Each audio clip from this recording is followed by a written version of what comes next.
तो बहस इस बात पर चल रही है कि दो अलग अलग विचारधाराओं के लोग, दो अलग अलग सूझबूझ के लोग, मैं पार्टियों की बात कर रही हूं, और पीछे दो चेहरे आपको दिखाई दे रहे हैं, और इतिहास इस बात की गवाही देता है कि दोनों की ना पटी ना निभ पाई है। तो अब आगे क्या फॉर्मूला निकलेगा जिससे निभा पाएंगे, ये एक बड़ा सवाल है। सम्राट चौधरी साहब भी नेता बीजेपी के हमारे साथ जुड़ चुके हैं, कल तक मंत्री थे लेकिन आज सत्ता से बाहर है।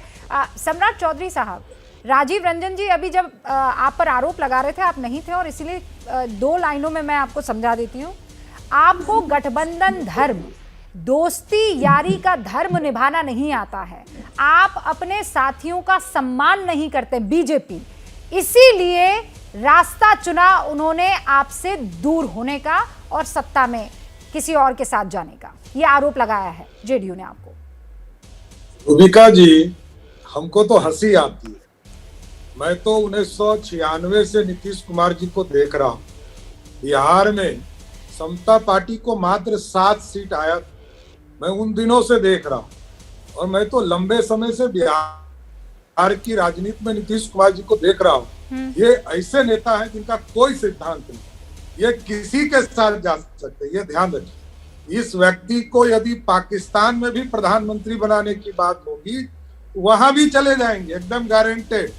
मैं पिछले 25 वर्षों से इनकी राजनीति को देख रहा हूँ, और समता पार्टी मात्र 7 सीट जीत कर आई थी, और फिर लोकसभा में सब साथ हुए, तब से भारतीय जनता पार्टी इनको बढ़ाने का काम कर। तो भारतीय जनता पार्टी ने रेल मंत्री बनाया, भारतीय जनता पार्टी ने कृषि मंत्री बनाया, भारतीय जनता पार्टी ने मुख्यमंत्री बनाया, और भारतीय जनता पार्टी अब साथ नहीं है तो पाकिस्तान का प्रधानमंत भी बना रही है। एकदम स्वाभाविक है, मैं तो खुल के कह रहा हूँ। कोई सिद्धांत नहीं है। पाकिस्तान तो गिरिराज जी भेजते हैं, आप कैसे भेज रहे हैं? भारतीय जनता पार्टी अपने सिद्धांत से चलता है। अटल जी के समय भी, अडवाणी जी के समय भी, नरेंद्र मोदी जी के भी समय, ये एक सैद्धांतिक पार्टी है।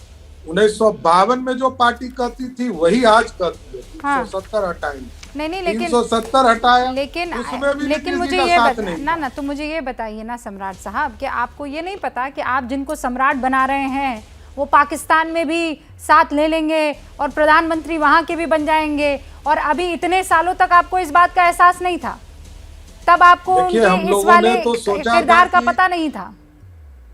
हम लोगों ने तो सोचा था कि ये एक तरह से पश्चाताप करके 2017 में आए और उसके बाद फिर लौट कर चले जाएंगे, ये तो हम लोगों ने कभी नहीं सोचा था। ये बात सही है कि कल परसों भी एक बैठक हुई, जनता दरबार हुआ, उसमें भी उनसे पूछा गया कि सर इस तरह की बात नहीं सर, मुझे लेकिन उन्होंने एकदम साफ तौर पर कहा नहीं, लेकिन आप मेरे तो समझ में नहीं आ रहा है, कल तक जो शख्स आपके साथ था, आज आप कह रहे हैं कि वो इतना लालची है, वो इतना ग्रीडी है कि वो पाकिस्तान में अगर प्रधानमंत्री बनाने का ऑफर मिले तो वो भी स्वीकार कर लेंगे। कुछ और मेरे साथ मेहमान सुरेंद्र राजपूत जी, सुना आपने? राजीव रंजन जी मैं जवाब लूंगी, लेकिन सुरेंद्र राजपूत जी।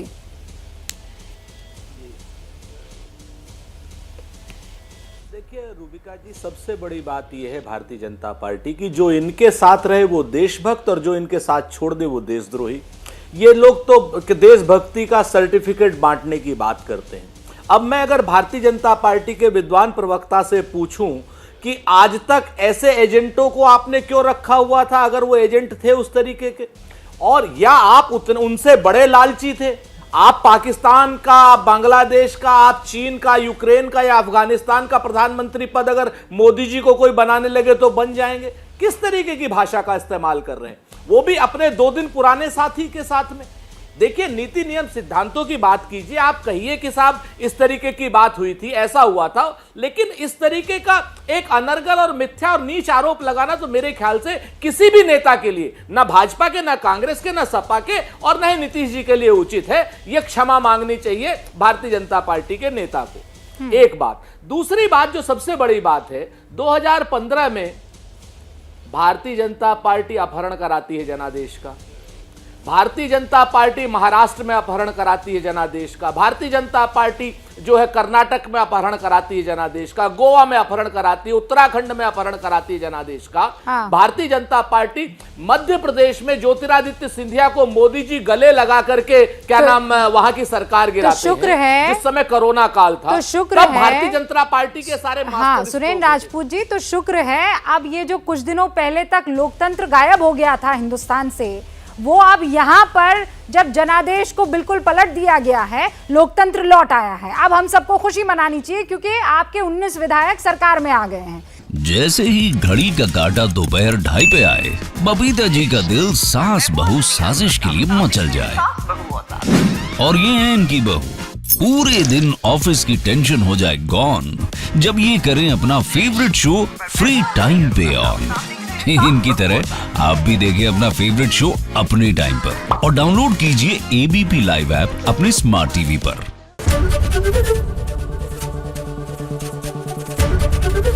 एबीपी न्यूज आपको रखे आगे।